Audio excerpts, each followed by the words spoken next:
Hospitals across the country are in need of more doses of the coronavirus vaccine to meet the massive demand for shots. More than 41 million doses have been distributed nationwide, but only about half of them have actually been administered. Meanwhile, California Governor Gavin Newsom announced today he will lift stay-at-home restrictions as coronavirus conditions improve. The state will return to county-by-county restrictions. For more on this, Dr. Cioe-Peña joins me now. He is Director of Global Health at Northwell Health. Dr. Cioe-Peña, great to see you. Thanks for being with us. When did you get your vaccine shots, and how is the rollout going at your hospital? Well, thank you for having me again.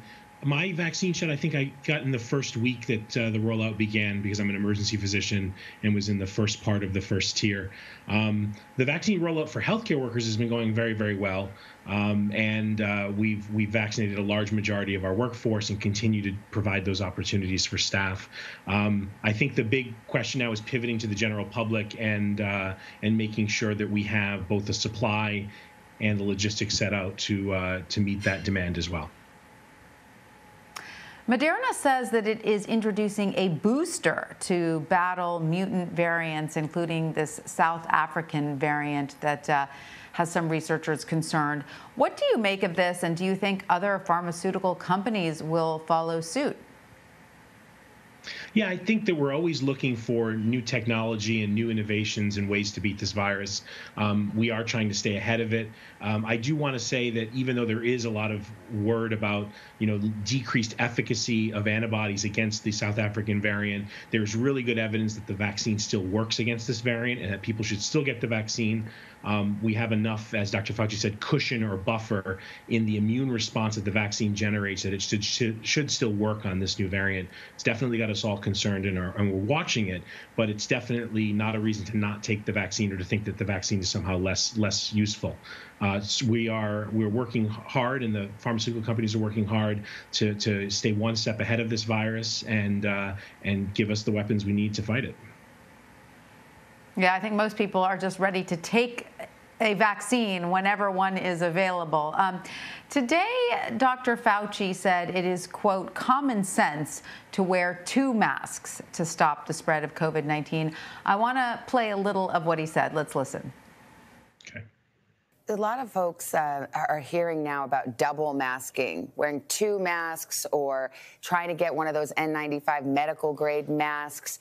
Do you believe that that's a It likely does, because, this is a physical covering to prevent droplets and virus to get in.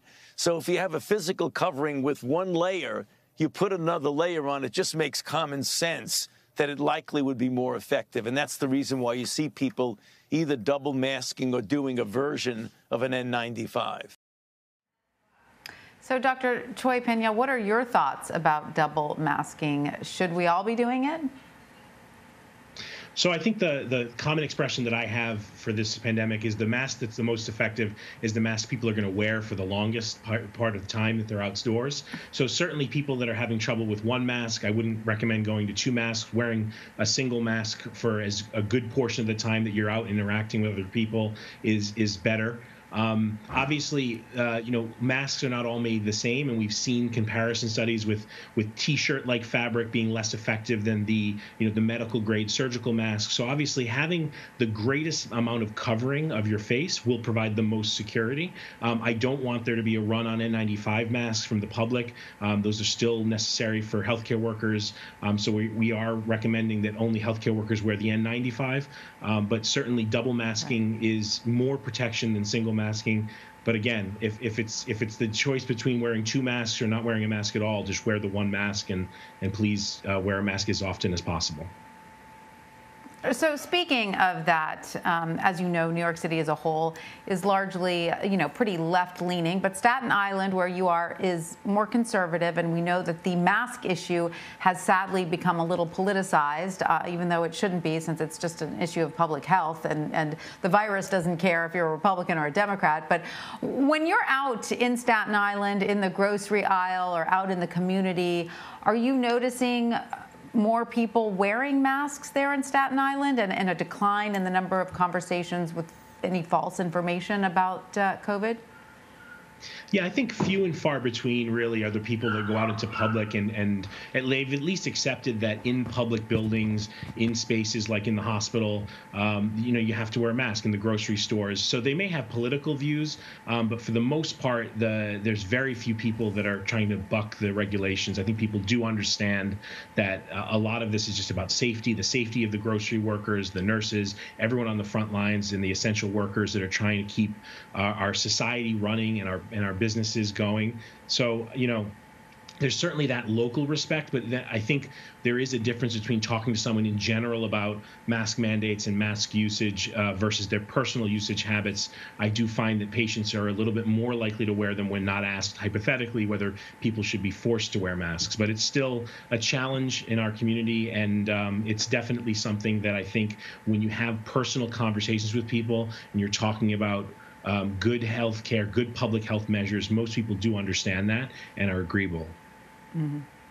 All right, that's good to hear. Well, Dr. Eric Cioe-Peña, thank you so much for joining us. We appreciate your time. Thanks for having me.